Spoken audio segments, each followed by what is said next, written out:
Ma'am, I need to see identification right now. I already told you I have a hearing in 20 minutes. That's not what I asked. ID now. On what legal basis are you detaining me? I'm asking for identification. Then you can speak to court security. I'm going to my chamber. Hey, stop right there. It was 8:41 a.m. on a Wednesday morning when security cameras at the federal courthouse of the Southern District of Chicago captured something that would paralyze the American judicial system and cost the federal government millions of dollars.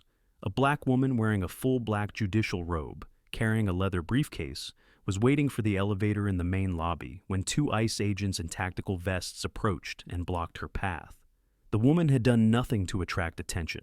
She was simply waiting for the elevator, as she did every morning for 11 years, in the same building, on the same floor, on her way to the same courtroom where she presided over federal cases as a judge. The agents didn't greet her respectfully, didn't apologize for the interruption.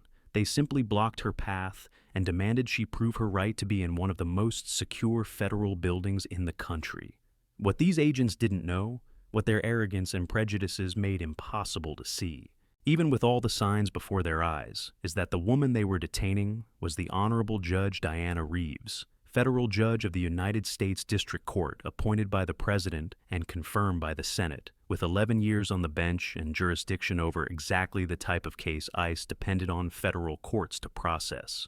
And every second of what happened in the next 27 minutes was captured in crystal clear high-definition video that would destroy careers, trigger a constitutional crisis, and result in one of the most significant federal lawsuits of the year against the very government the agents swore to serve.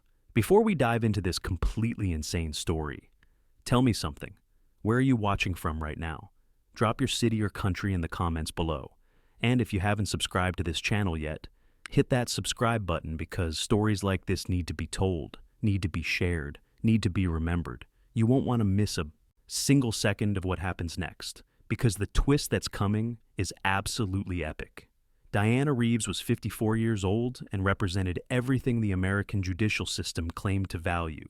She had grown up on Chicago's South Side, daughter of a mail carrier and an elementary school teacher, in a family that treated education as the most sacred thing that existed. She had been the first in her family to complete college, then the first to complete law school, graduating with distinction from Northwestern University School of Law. She had clerked for a federal judge for 2 years, developed a civil law practice for 12 years representing marginalized communities, and built a reputation for intellectual rigor, impartiality, and deep respect for constitutional rights. When she was appointed to federal court at 43, she had been confirmed by the Senate in a bipartisan vote of 87-13, a rare acknowledgement of her exceptional qualifications and unimpeachable character. In 11 years, on the bench, she had presided over hundreds of complex cases involving constitutional law, immigration, civil rights, and federal crimes. She had written opinions cited by appellate courts across the country. She was, by any objective measure, exactly the type of judge the American judicial system needed. Diana had arrived at the courthouse that March morning at 8:37 a.m., 4 minutes before what security cameras would capture as the start of the incident. She had parked in her designated spot in the basement, passed through the security checkpoint with her credentials, as she did every day, and entered the main lobby wearing her full judicial robe that she put on at home to save time in the morning. She carried a leather briefcase containing documents for 3 hearings she had scheduled for that day. Her judicial assistant, Thomas Chen, had arrived before her and was already in her chambers preparing materials. It was completely normal routine for a Wednesday morning at the courthouse. Diana had been checking emails on her phone while waiting for the elevator, mentally reviewing the day's schedule, thinking about complex legal issues that would need her attention. She hadn't noticed the 2 ICE agents in the lobby until they positioned themselves directly in front of her, blocking access to the elevator. The agents, who would later be identified as Ryan Cooper and Daniel Flores, were supposedly in the building to escort a detainee to an immigration hearing scheduled for that morning. It was a procedure that happened regularly at the courthouse. ICE agents brought detainees to federal hearings, and there were established protocols for how this worked, including entry through designated entrances, coordination with courthouse security, and staying in specific areas of the building. Cooper and Flores had deviated from standard protocol in ways that would become clear during later investigation. They were in the wrong corridor, wrong floor, and apparently, without adequate supervision or knowledge of where they should be. When they saw Diana waiting for the elevator, wearing a black robe, carrying a briefcase, something in them decided she needed to be interrogated. The lobby security cameras captured everything from an angle that clearly showed not just the confrontation itself, but also the broader context, other courthouse employees passing freely, courthouse security visible in the background, and signage clearly identifying the building as the United States Federal Courthouse. Diana was as obviously in the right place as anyone could be. Cooper moved first, positioning himself directly in front of Diana as she waited for the elevator. He said he needed to see her identification. Diana, whose legal training had prepared her to assess situations quickly, looked at Cooper, then Flores, then at the tactical vests with ice emblazoned on them. She calmly said she was going to her courtroom and asked what the purpose of this questioning was. Cooper said they needed to verify identities of everyone in the building. Diana pointed out she had passed through the security checkpoint with credentials as she did every day for 11 years. Cooper said they had independent authority as federal agents to conduct identity checks. Diana, who knew federal law better than any lawyer in the building, politely but firmly said, ICE agents had no authority to detain judicial employees in a federal courthouse without specific cause. Flores then said something the cameras captured perfectly, and that would be replayed in countless news segments. He said she was in the wrong corridor and that where she was going required special credentials.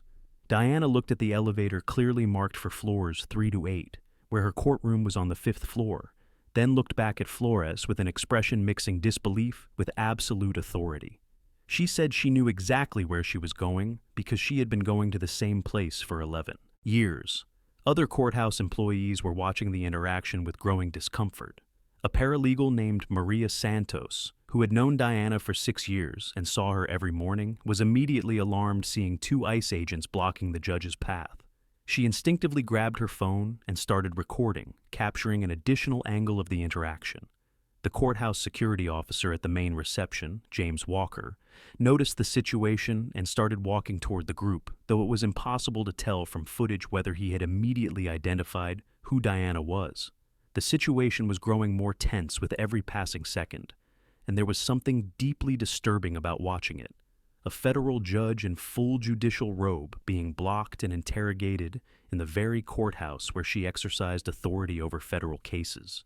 The irony was almost impossible to process. Diana maintained extraordinary composure, facing a situation that would have made most people completely lose their temper. She told Cooper and Flores a second time that she was a federal judge of that courthouse, that she was wearing judicial robes, that she was carrying a briefcase with court documents, and that she was waiting for the elevator to go to her own courtroom.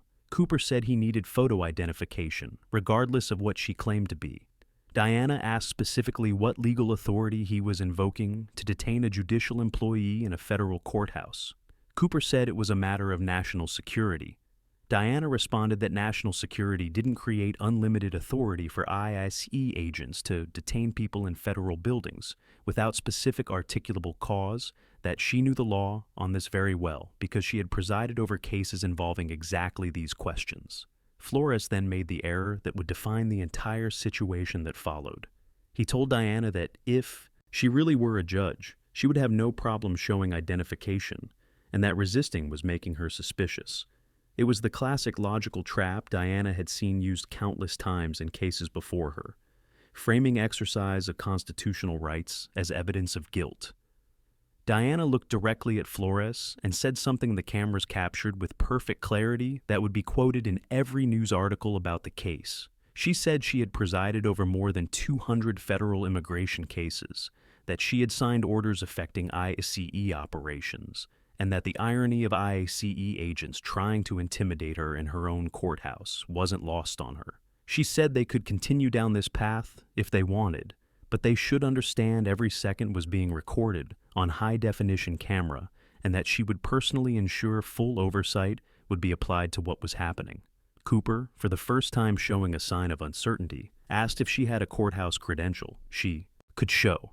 Diana pointed to the identification badge she wore around her neck, clearly visible against her black robe, which read, Judge Diana Reeves, United States District Court, Southern District of Illinois.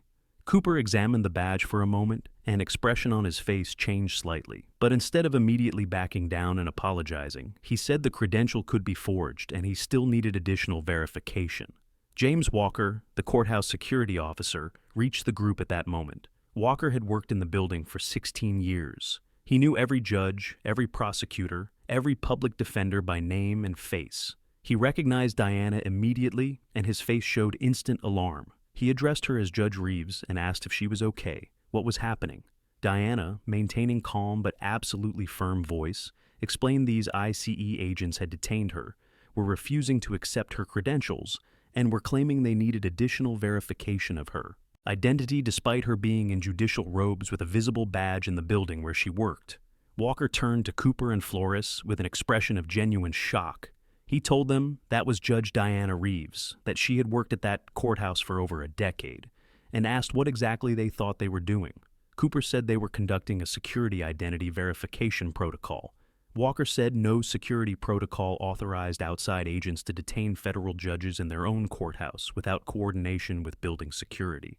Cooper tried to maintain authority, claiming that as federal ICE agents they had independent jurisdiction within any federal building. Walker, who had received extensive training on jurisdiction and authority in federal facilities precisely to prevent conflicts exactly like this one, told Cooper he was incorrect. ICE agents inside federal facilities belonging to other agencies operated under interagency courtesy and established protocols, not with unilateral authority to detain employees of that facility. If they needed to verify someone's identity in the federal courthouse, the correct procedure was to coordinate with courthouse security, not block elevators and interrogate passing employees. Walker asked to see Cooper and Flores' credentials and authorization documentation. Cooper provided his ICE identification. Walker asked what specific authorization they had to be in that corridor on that floor, since it didn't correspond to any detainee escort order the security department had received. Cooper became vague about that, mentioning they were navigating the building to find the designated courtroom for their detainee. Diana, who had been silent observing the exchange between Walker and the agents, spoke again. She said she wanted full names and identification numbers from both agents, that she wanted documentation of what specific authorization they had to be in that corridor, and that she wanted a complete incident. Report filed with courthouse security and with the United States Marshal's Office responsible for building security. She said she was going to her chambers now, that she had hearings to preside over, and that these agents should understand what just occurred would not end with her walking to the elevator. Flores tried one last time, saying they were simply doing their job. Diana turned to him with an expression that paralegal Maria Santos, who had watched everything, would later describe as the expression of someone who had spent 11 years hearing bad arguments and knew exactly what they were. Diana said she would understand if they had simply been disoriented in the building and politely asked for directions. But that wasn't what they had done. They had blocked her path, demanded identification, questioned her credentials, and suggested she was suspicious for exercising her rights. That wasn't doing their job. That was harassment of a federal judicial employee in the exercise of her duties. Walker accompanied Diana to the elevator, which arrived immediately, and she stepped in. Doors closed. Cooper and Flores remained in the lobby with Walker, who immediately began the process of documenting the incident and contacting the marshal's office. On the cameras, one could see Flores say something low to Cooper, apparently only now realizing the magnitude of what they had done. Cooper seemed to look at the elevator that had taken Diana away, then at the visible badge on his own identification, and his body language showed someone comprehending they had made a serious mistake. But it was too late. Every second had been recorded, every word had been captured, and Diana Reeves was not the type of person who let rights violations and misconduct pass without full accountability. As soon as Diana reached her chambers, she made 3 calls before her first hearing. First call was to Chief Marshal James Rodriguez, responsible for security of the entire federal courthouse. Complex. She described what had happened in factual and precise terms, requested all security video be immediately preserved, and informed him she expected a complete incident report on her desk by end of day. Rodriguez, who had worked with Diana for 8 years and respected her immensely, was visibly disturbed hearing what she described and promised immediate response. Second call was to the Chief Judge of the Southern District, Robert Ashworth, her administrative superior and longtime friend. Ashworth was silent for a moment hearing the account, then said words Diana had needed to hear, that this was completely unacceptable, that the court would respond institutionally, and that he would personally contact the Department of Homeland Security. Third call was to a civil rights attorney Diana had referred others to over the years, but had never personally needed until now. Thomas Chen, her judicial assistant, had overheard the first call and was visibly disturbed. He had worked with Diana for 6 years, knew her temperament and professionalism, and understood the weight of what had happened. Diana noticed his expression and said something Chen would later repeat in multiple interviews. She said she knew he was worried, but that she had presided over cases involving exactly this type of rights violation for years, and that it had come time to deal with one personally. She said her hearings would begin punctually as they did every day, because her responsibilities to parties who had cases before her didn't cease because of what had happened in the lobby. But after the hearings, she would ensure full accountability. She asked Chen if he had everything prepared for the first hearing, an immigration case involving a family that had waited 18 months for her decision. Chen said yes, everything was ready. Diana straightened her robe, gathered her documents, and walked to the courtroom with the same firm and purposeful stride she used every day. What had happened in the lobby was simultaneously completely unacceptable and completely revealing of systemic patterns she had studied from one side and just experienced from the other.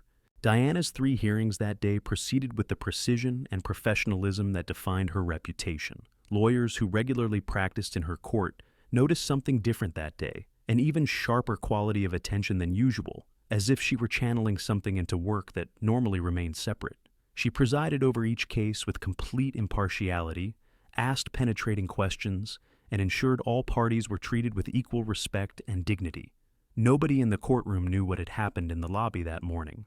When the last hearing concluded at 4:23 p.m., Diana returned to her chambers, where she found the Chief Marshal Rodriguez's complete incident report, copies of security footage from all relevant cameras preserved as she had requested, and a message from Chief Judge Ashworth confirming he had personally contacted the Department of Homeland Security Inspector General's office. She reviewed the footage methodically, making precise notes about timestamps, exact words exchanged, and specific actions by Cooper and Flores that constituted procedural and possibly legal violations. The video was even more devastating than Diana had remembered. Seeing from external perspective what she had lived from inside made the racial profiling even more obvious.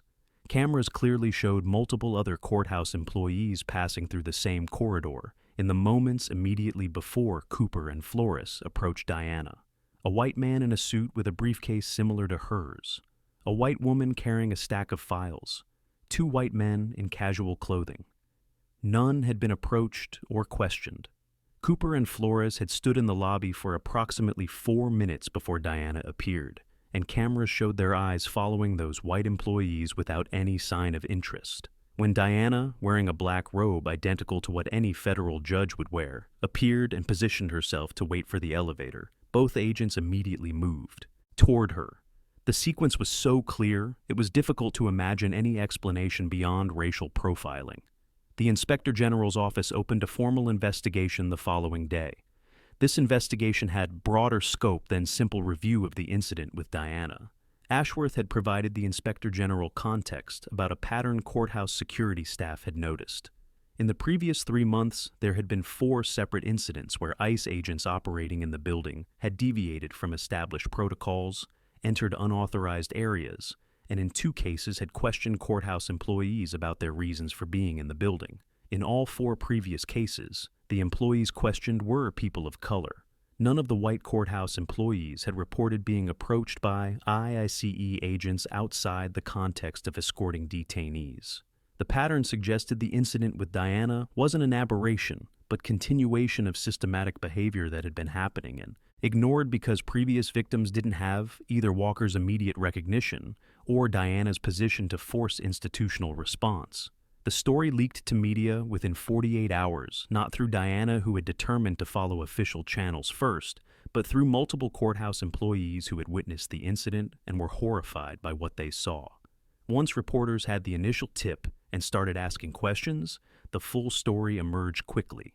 Media obtained security footage through public records request that the courthouse, following transparency principles Diana had advocated throughout her career, couldn't legitimately deny. When video aired, impact was immediate and powerful. It showed in crystal clear high definition a federal judge in full judicial robes being blocked in the lobby of her own courthouse by ICE agents who clearly didn't recognize her for what she was. But more revealingly, it showed all the white employees who had passed unquestioned in the minutes before. The visual contrast was irrefutable. The judicial system's reaction was swift and unprecedented in its unanimity. Federal judges typically avoid public comment on contentious matters, preferring to let their opinions speak for themselves. But what happened to Diana touched something fundamental about judicial independence and the principle that federal courthouses must be spaces where law was supreme. Chief Judge Ashworth issued an unusual public statement saying what had occurred was an attack on the institutional integrity of the federal court, and that no agency, regardless of federal authority, could operate within a courthouse with disrespect for its employees and functions. The Judicial Conference of the United States, the body overseeing administration of federal courts nationwide, issued its own statement calling the incident deeply disturbing and calling for immediate review of CIE protocols in federal judicial facilities. 43 federal judges from districts across the country signed an open letter to the Secretary of Homeland Security demanding explanation and reform. Public reaction was even broader. The video was shared tens of millions of times. Comments flooded social media with a mixture of outrage about racial profiling and deep concern about what it meant for judicial independence that executive agents could detain federal judges in the exercise of their duties. Law professors from elite universities wrote opinion pieces about constitutional implications. State and national bar associations issued statements in support of Diana. Senators from both parties demanded hearings. Representatives introduced emergency legislation clarifying protocols for federal operations within judicial facilities. The story had touched on something beyond just another racial profiling case, though it certainly was that. It had touched on a fundamental question about separation of powers, about whether executive branch agents could intimidate judicial branch employees in the exercise of their constitutional duties. ICE's initial response was defensive and revealing. A spokesperson issued a statement saying agents had authority to verify identifications in federal buildings, and that Cooper and Flores had followed standard procedures.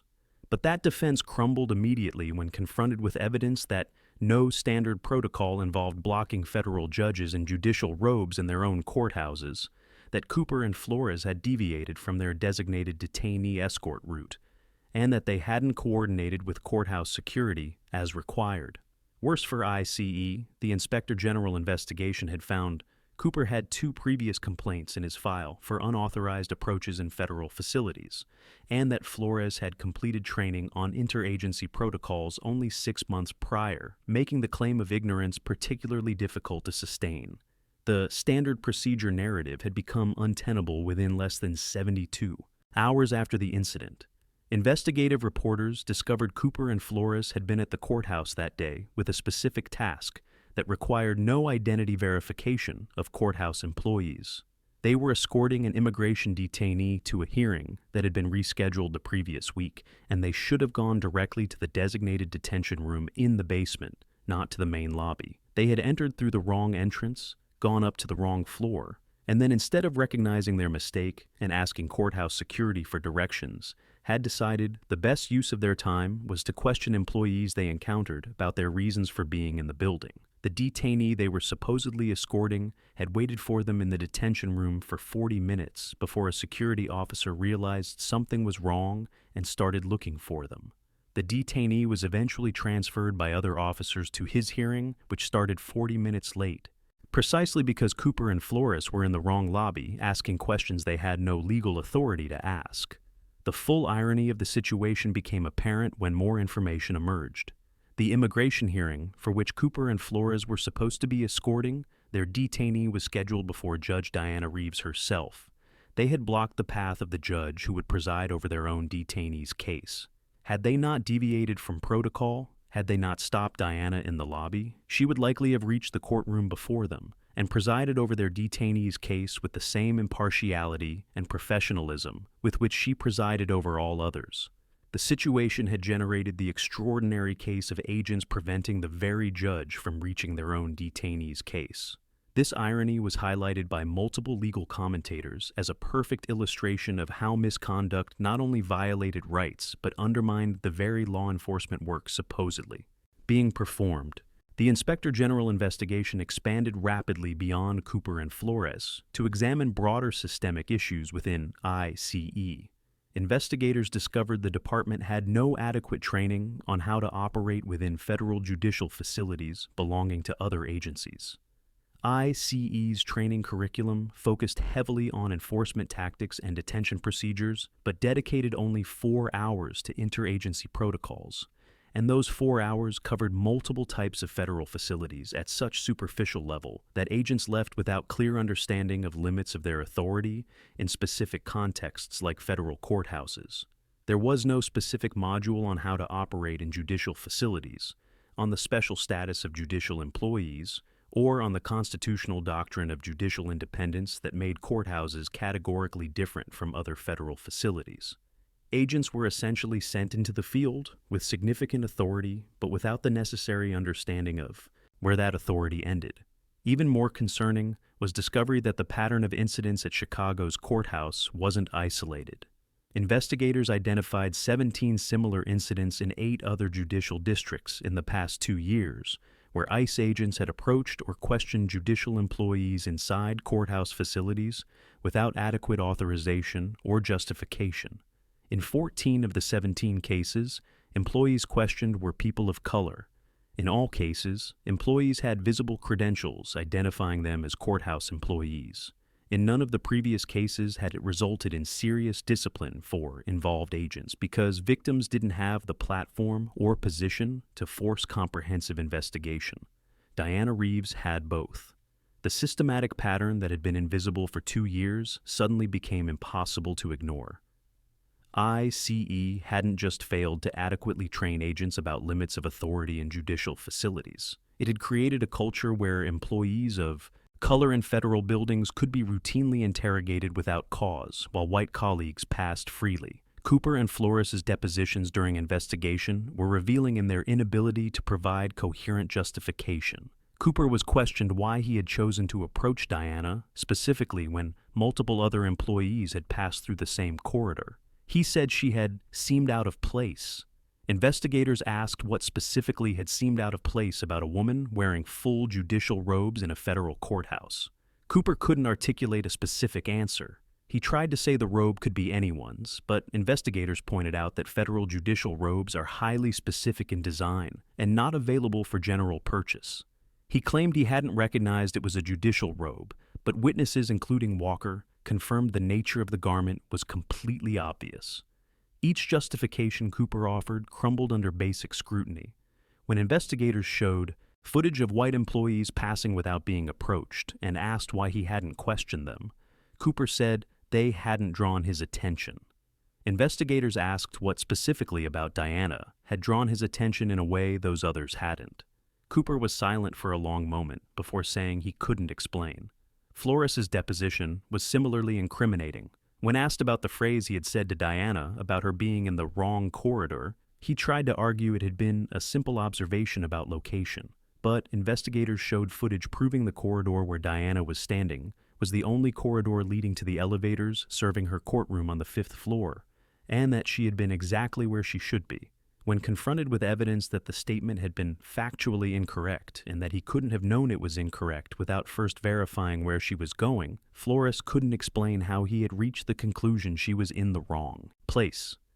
The only logical explanation was that he had assumed she didn't belong there without checking whether that assumption had any factual basis.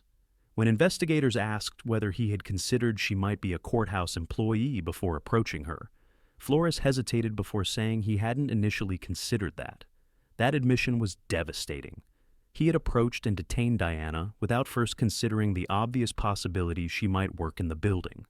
Cooper and Flores' supervisor, Special Agent in Charge Thomas Bradley, was equally damaging in deposition, Bradley had been notified of the incident within hours, but had chosen to wait to see how the situation developed before taking action. When investigators asked why he hadn't immediately reported the incident involving a federal judge to CE's higher chain of command, Bradley said he had wanted to fully understand the situation first. But emails showed that when Bradley was informed the person detained was a federal judge, his first internal email had been to the union lawyer asking how to protect the agents rather than to supervision about how to properly respond to the incident. The priority had been protecting agents rather than recognizing and addressing a serious violation. Bradley also admitted he had been aware of at least 2 of the 4 previous incidents at Chicago's Courthouse, but had treated each as an isolated event, rather than recognizing an emerging pattern requiring intervention. His supervisory failure had allowed problematic behavior to continue until it escalated to the incident with Diana. The federal lawsuit was filed 6 weeks after the incident. The 127-page petition, prepared by Diana's legal team working with a civil rights organization that had joined the case, was a masterpiece of legal argumentation. It named Cooper and Flores personally, Bradley as supervisor who had failed to address a documented pattern, ICE as agency, and the Department of Homeland Security. But most significantly given who Diana was, it also argued violation of the separation of powers doctrine. Executive branch agents had interfered with a judicial branch employee in the exercise of her constitutional duties. This added a completely different layer to the case beyond racial profiling and Fourth Amendment rights violation. It was an argument that Cooper and Flores hadn't just violated Diana's rights as an individual, but had attacked the institution she represented. Damages sought reflected this seriousness: compensation for emotional distress and civil rights violation, but also substantial punitive damages designed to send a message that executive interference with judicial employees carried severe cost. The government's defense tried multiple approaches that one by one failed. First, it argued qualified immunity, but the judge assigned to the case, federal judge Michael Torres, rejected that argument in a scathing decision, noting that a federal judge's right to go about her duties without being detained by agents from another agency in her own courthouse had been clearly established by fundamental constitutional principles. Second, the defense argued Cooper and Flores had acted in good faith based on legitimate security concerns, but video evidence showing they had ignored multiple white employees while specifically targeting Diana made the good faith argument nearly impossible to sustain. Third, the defense tried arguing damages should be minimal because Diana had suffered no physical harm and had been able to conduct her hearings that day. Torres rejected that argument too, noting damage to dignity, institutional authority, and the principle of judicial independence were compensable regardless of absence of physical harm. Each line of defense had been anticipated by Diana's team and countered with solid argumentation and irrefutable evidence. The lawsuit's discovery revealed internal communications, even more damaging to ICE. There was an email chain between supervisors after the incident first became public, where several supervisors discussed how to control the narrative rather than how to ensure misconduct would be addressed. One email suggested emphasizing Cooper and Flores' security credentials. Another suggested trying to limit media access to security footage. A third email, more damaging than any other, showed a senior supervisor saying the real problem was that Diana had overreacted and that if she had simply shown identification, none of this would have happened. That email, which had tried to blame Diana for refusing to accept discriminatory treatment, was displayed at a discovery hearing and became the most cited document in media coverage of the lawsuit. It captured in explicit language the institutional culture that had enabled this and previous incidents. When agents discriminated and victims refused to accept that treatment silently, the institutional response had been to blame the victim rather than the agents. The discovery hearing generated a moment that went viral independently. Diana's lawyer was questioning Bradley about the email blaming Diana, and Bradley tried arguing it had been taken out of context. The lawyer then showed the complete email, then showed footage of the incident, then listed the 17 previous incidents in other districts, then presented stop data showing systematic pattern. After each piece of evidence, the lawyer asked Bradley to explain how that specific item had been taken out of context. Bradley couldn't adequately respond to any of them. When the lawyer reached the 17th incident and asked again about context, Bradley simply fell silent. It was approximately 40 seconds of silence in the hearing room before his lawyer asked for a break. Those 40 seconds of silence, captured in hearing recording, made public, were shared millions of times as symbol of institutional response to irrefutable evidence of systematic discrimination. 11 months after the courthouse lobby incident, the Department of Homeland Security made a settlement offer that reflected both the magnitude of what had happened and the extraordinary pressure the case had generated at multiple simultaneous levels.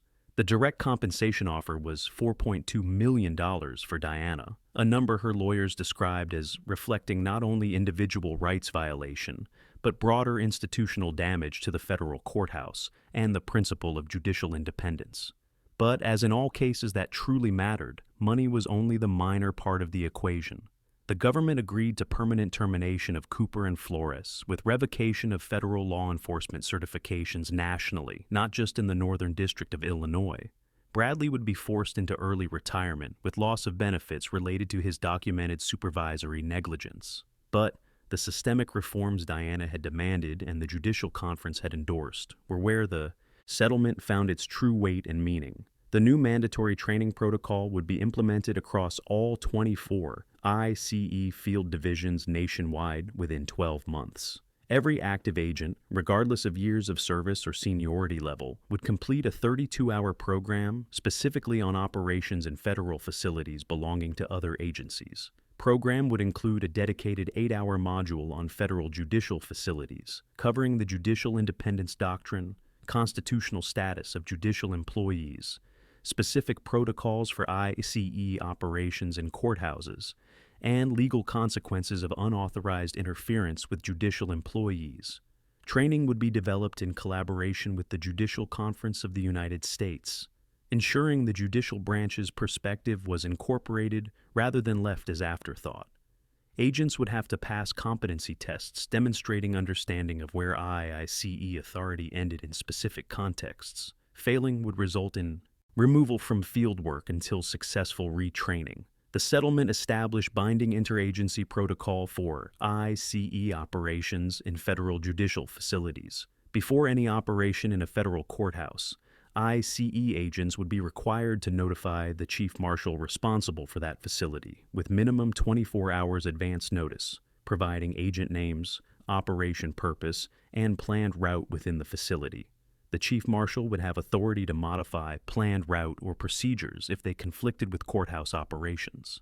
Agents who deviated from approved route or who approached courthouse employees without prior coordination with building security would be subject to immediate removal from the facility and expedited discipline. The protocol also required ICE agents in judicial facilities to carry additional identification beyond tactical vests, specifically a contact card with supervisor name and specific case number, authorizing their presence, making it easier for courthouse employees to verify legitimacy of an agent's presence without need for confrontation. The accountability system was perhaps the most significant reformatory component of the settlement. The Department of Homeland Security agreed to create a centralized database, tracking all incidents where ICE agents had approached employees of other federal agencies and federal facilities. Database would be reviewed quarterly by an independent panel, including representatives from the Judicial Conference, the Attorney General's Office, and civil rights organizations. Any agent appearing in the database more than once within a 2-year period would automatically be subjected to comprehensive performance review. Patterns showing racial disparities in who was being approached would result in immediate investigation and potential disciplinary action. The system would make it impossible for supervisors like Bradley to treat incidents as isolated events when they were actually symptoms of a systemic pattern. Data would be made publicly available in annual report, creating transparency that had been completely absent previously. Diana considered the settlement offer with the same analytical depth she brought to every difficult legal question. She and her legal team spent 3 days reviewing every component, testing each proposed reform against what investigation had revealed about systemic failures, identifying gaps where the government could comply with the letter of the settlement while avoiding the spirit. They negotiated 13 modifications before Diana was satisfied with the robustness of the protections. She insisted the interagency protocol include an enforcement mechanism with specific consequences rather than just aspirational guidelines. She demanded the accountability database be administered by an independent entity rather than internally by ICE. She insisted the training program include annual performance assessments rather than one-time training. Recognizing culture change required continuous reinforcement rather than singular intervention. Each modification reflected lessons from her judicial work, where she had seen well-intentioned settlements fail in implementation because they lacked adequate enforcement mechanisms. When the final settlement was announced, Diana convened a press conference in the same lobby where the incident had occurred. It was a deliberate and symbolic choice. She appeared in full judicial robes, the same attire Cooper and Flores had questioned, now framed by national television cameras as symbol of something that couldn't be questioned, the authority of the American federal judiciary. She brought Chief Judge Ashworth and 2 other Chicago federal judges who had been signatories to the open letter to the Secretary of Homeland Security.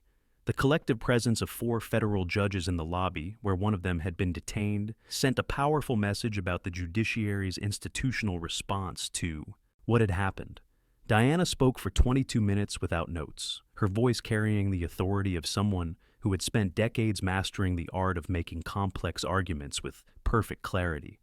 She described what had happened in that lobby not as personal affront, though it certainly was that, but as symptom of something more concerning, the assumption that executive authority was unlimited, that agents with tactical vests had the right to question anyone anywhere without need for cause or justification, that black employees in federal spaces were presumptively suspicious while white colleagues received automatic benefit of the doubt. She said the American Constitution was built precisely around rejection of this kind of unchecked authority, that separation of powers was not a bureaucratic technicality, but a fundamental protection against concentration of power that the founders had seen destroy other republics. When the executive detained the judiciary, even inadvertently, even through low-level agents acting from prejudice rather than policy, it was attacking something fundamental about how the American Republic was supposed to function. Diana publicly acknowledged every person who had contributed to the outcome: Walker for immediate recognition and professional response, Thomas Chen for loyalty and support, Marshal Rodriguez for immediate preservation of evidence, Chief Judge Ashworth for strong institutional response, Paralegal Maria Santos for having the presence of mind to film when she saw injustice happening. She also acknowledged employees from the 17 previous incidents in other districts whose experiences had become part of the pattern that made her case winnable. She said she knew her circumstances were exceptional, that most people Cooper and Flores and similar agents had racially profiled didn't have judicial robes or federal chambers to give weight to their complaints. The reforms in the settlement were for those people as much as for any federal judge. There was a question reporters asked that Diana paused lengthily before answering. Someone asked how she had felt in that lobby, what had gone through her mind when Cooper and Flores first blocked her. Diana looked at the space for a moment, then answered with the honesty that had characterized her entire career. She said her first thought had been pure legal training: identify the violation, assess the evidence, determine appropriate response. But she said there was a second thought immediately beneath that one, a thought every black American woman understands intimately, regardless of title or position. The thought that asked how safe she really was, that automatically calculated how the situation could escalate, that knew from experience that a black robe and federal badge were not guaranteed protection against assumptions some people make when they look at you. She said she had been trained by her entire life to be more prepared, more qualified, more excellent than anyone in the field because she knew standards would be applied to her in ways they wouldn't be applied to others. And yet, at 54 years old, federal judge for 11 years, she had been in that lobby making that familiar calculation of how to navigate a dangerous situation created by someone else's prejudice. No title eradicated the need for that calculation until systems changed. The settlement terms were implemented under joint supervision of the Judicial Conference of the United States and the Inspector General's Office, a dual oversight mechanism Diana had specifically insisted upon because she wanted to ensure no single agency had unilateral control over verifying its own compliance. Cooper and Flores were terminated within 2 weeks of the settlement signing, their federal law enforcement certifications revoked by the Federal Agent Training and Standards Council, preventing them from working in any federal law enforcement capacity at any agency in any state. Cooper tried to get employment at a state police department, but the case had generated sufficient national coverage that his name was immediately recognizable to any hiring manager who did basic research. He eventually found work in the private sector, completely unrelated to law enforcement. Flores moved to another state and was reportedly working in logistics, a career completely divorced from the law enforcement work he had compromised through documented misconduct. Their stories became frequent references in ICE training programs about permanent consequences of misconduct in federal judicial facilities. Bradley, forced into early retirement with loss of substantial benefits, tried to contest terms through the union arbitration process. The arbitrator reviewed evidence, including emails, showing Bradley had prioritized protecting agents over addressing misconduct, had ignored a documented pattern of similar incidents, and had tried to blame Diana for exercising her rights. The arbitrator not only upheld the retirement terms, but added a note to Bradley's record documenting that his supervisory negligence had directly contributed to the violation of a federal judicial employee's constitutional rights, a notation that would make any future law enforcement or supervisory position practically impossible to obtain. His 18-year career had ended not with the dignity of an honorable retirement, but with a permanent record of failure that had allowed systematic discrimination to flourish under his supervision. The 32-hour training program launched 6 months after the settlement, developed in partnership with the Judicial Conference as specified. Diana had insisted on personally reviewing the curriculum, and her team had identified 3 areas where the initial draft had been inadequate. Language about judicial independence was too abstract and needed concrete examples. The section on recognizing judicial employees didn't sufficiently cover the diversity of judicial staff, and there were no practical exercises where agents would have to navigate judicial facility scenarios and receive feedback on where they exceeded authority. All 3 deficiencies were corrected before launch. The first training cohort included 847 agents from 7 divisions. Post-training assessments showed significant improvement in understanding of authority limits in judicial facilities, but more importantly, showed a shift in attitudes about how employees of other agencies should be treated, indicating training was reaching not just knowledge, but culture. The centralized incident database became a more powerful accountability tool than anyone had anticipated. In its first 18 months of operation, it recorded 23 incidents where ICE agents had approached employees of other federal agencies in federal facilities. Data analysis revealed 19 of the 23 involved employees of color being approached, an 83% racial disparity in the incident population that reflected systematic pattern rather than random distribution. The independent panel immediately escalated the finding to ICE leadership and the Inspector General's office. 6 of the 23 agents already had previous incidents in the new system, despite it being only 18 months old, indicating persistent behavioral patterns that hadn't been corrected by training alone.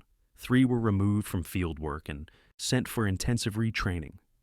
2 were opened for full investigation. 1 was fired after investigation revealed deliberate discriminatory behavior that went well beyond training issues. Diana continued on the bench as federal judge, her authority and reputation strengthened by how she had handled the crisis. What had begun as humiliation in the lobby of her own courthouse had transformed into catalyst for reforms, protecting judicial employees across the country.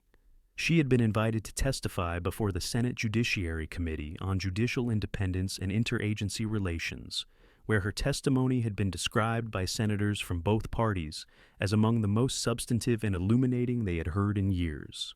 She had been keynote speaker at the Judicial Conference's annual conference, where she presented comprehensive analysis of how the settlement had changed ICE operational protocols and what still needed to change. Law schools invited her as visiting professor. She declined all offers, preferring to remain in the work she had chosen, presiding over cases in Chicago's federal courthouse, applying law with the same rigorousness and impartiality that had characterized her entire career. James Walker was promoted to Chief of Security at Chicago's federal courthouse 2 years after the incident, recognition of how he had handled an extremely sensitive situation with exemplary professionalism. In an interview about the promotion, he was asked about that morning. He said he had done only what any person should do, recognized injustice and responded with clarity. But he also said the incident had changed how he thought about security's role in judicial facilities. Security wasn't just about preventing external threats. It was about creating an environment where all employees could exercise their duties without fear of interference, where authority was respected regardless of who carried it, where law was applied equally to everyone, including those supposedly charged with enforcing it. Walker became a frequent reference in security training programs for federal judicial facilities, his name associated with exemplary professional response in an extraordinarily difficult situation. Thomas Chen, Diana's judicial assistant, who had witnessed everything from the adjacent chambers, wrote an academic article about the case that was published in Yale Law School's Law Review. The article analyzed constitutional implications of executive interference with judicial employees, using Diana's case as central case study. It became one of the most cited articles that year in legal literature, downloaded more than 200,000 times, included in constitutional law curricula at dozens of law schools. Chen said in an interview he had written the article precisely to ensure the legal analysis of the case was preserved alongside the factual narrative, that future generations of lawyers and judges would understand not just what happened, but why it mattered, constitutionally. Diana had read every draft version and provided feedback, her legal knowledge transforming an already strong article into something truly exceptional. Maria Santos, the paralegal who had filmed the incident with her phone when her instincts told her something was terribly wrong, became an advocate for documenting problematic encounters in professional spaces. She spoke at Paralegal Association conferences about why documentation was critical protection when witnessing misconduct. She always emphasized she had started filming, not because she knew what would follow, but because something had seemed fundamentally wrong, and she had learned to trust that instinct. Her video, combined with courthouse security footage, had been a crucial piece of evidence making Diana's case irrefutable. Technology hadn't created accountability alone, but it had captured truth in a way no subsequent argument could erase. 10 years after the incident, Diana reflected in an interview that she no longer thought about those 27 minutes in the lobby with the primary anger she had initially felt. She thought about it with a mixture of sadness and determination. Sadness because that type of assumption, that presumption that black people in professional spaces needed to prove they belonged there, continued happening in courthouses and corridors of power across the country, despite decades of reform efforts. Determination because the case had proven accountability was possible, that systems could be changed when people with knowledge and position refused to accept the unacceptable and demanded not just apologies but real structural change. She had spent 11 years before the incident presiding over cases where she had seen how law could be an instrument of justice when applied with rigor and impartiality. The incident had given her additional perspective that no courtroom could ever have provided, what it meant to be a subject of that law rather than merely its administrator. That perspective had made every subsequent decision more careful, more conscious of the concrete human behind every abstract legal question, more committed to ensuring that the word carved above the entrance of every American federal courthouse, equal justice under law, meant something true for every person who crossed that threshold, regardless of who they were or how they looked.